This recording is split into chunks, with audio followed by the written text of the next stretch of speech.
Cintia, tú como abogada nos vas a poder ayudar muchísimo más al respecto del tema de hoy, ¿no? ¿Cuál es la responsabilidad, legalmente hablando, ¿no?, de los padres en las acciones, en las acciones de los hijos?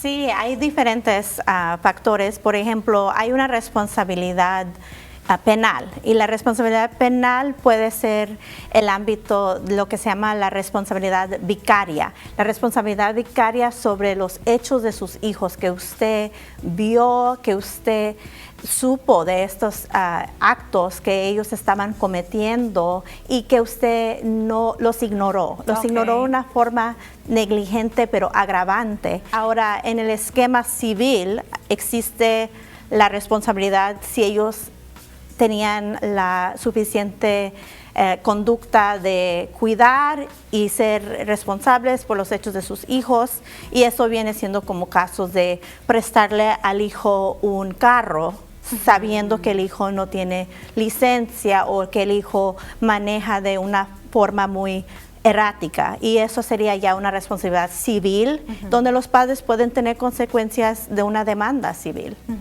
Y los cargos suelen variar de un estado para el otro, o en Estados Unidos, por ejemplo, padres que dejan sus hijos menores manejar tienen el mismo tipo de consecuencias de sentencia.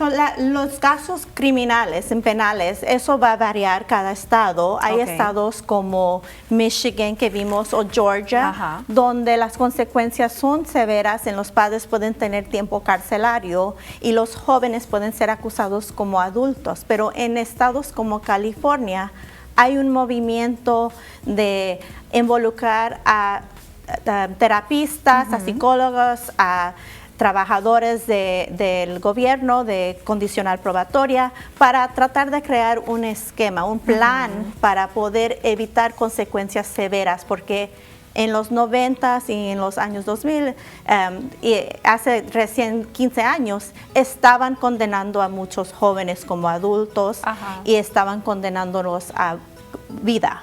Y es bien delicado, ¿no? Porque me pongo a pensar cómo establecer una regla que sea correcta, realmente justa, y no vengativa, digamos, ¿no? Porque hay muchos que luchan por justicia, hay otros que luchan por venganza, pero la ley obviamente siempre tiene que ser recta, imparcial. Entonces es algo bien delicado porque cada caso es muy diferente, ¿no? Me imagino. Sí, y como comentó la psicóloga, la doctora, es de que hay situaciones donde el joven o el niño sufrió de abuso, y hay situaciones donde ellos han visto tanta violencia en el hogar, y se tiene que tratar de hacer un plan, una estrategia para poder ayudarles en recibir la consecuencia, pero también una terapia para ese tipo de historial que tienen.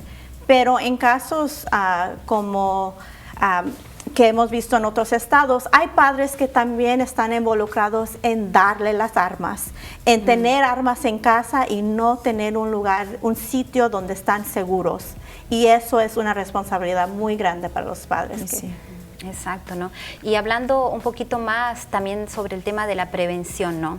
¿Qué es lo que legalmente hablando, ¿no? ¿Qué es lo que los padres pueden hacer en el caso de que alguno de sus hijos haya cometido algún error?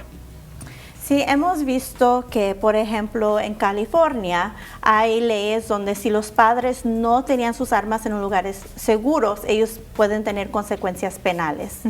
También hemos visto que lo que ayuda a los padres, si en casos civiles, es de que si van a tener a sus hijos manejar un carro, que le deben de tener una aseguranza para prevenir si cometen algún accidente y hay alguien que está herido por ese tipo de accidente, porque esos pueden resultar en demandas en contra de los padres por prestarle el carro en una forma negligente a sus hijos. Estamos hablando de situaciones donde los padres tienen que actuar con prevención, con sabiduría, tener las suficientes aseguranzas, de tener las armas aseguradas, sus carros, cualquier cosa que pueda ser utilizada en contra de alguien más. Y también que padres tomen esos cursos, clases de cómo ser mejores padres. Y a eso justamente quería preguntarte, ¿cuáles serían esas leyes básicas que todos los papás que nos están acompañando deberían de saber como para, digamos así, protegerse a ellos mismos, ¿no?, de situaciones como esas? Siempre si los padres ven que sus hijos tienen comportamiento y que el comportamiento es en una forma puede ser violenta, o los padres están viendo que sus hijos están con grupos que no son positivos, deben de hablar. Creo que padres tratan de proteger a sus hijos a veces, pero ellos necesitan entender las consecuencias de sus acciones más pronto que tarde, porque puede prevenir algo más grave en su futuro.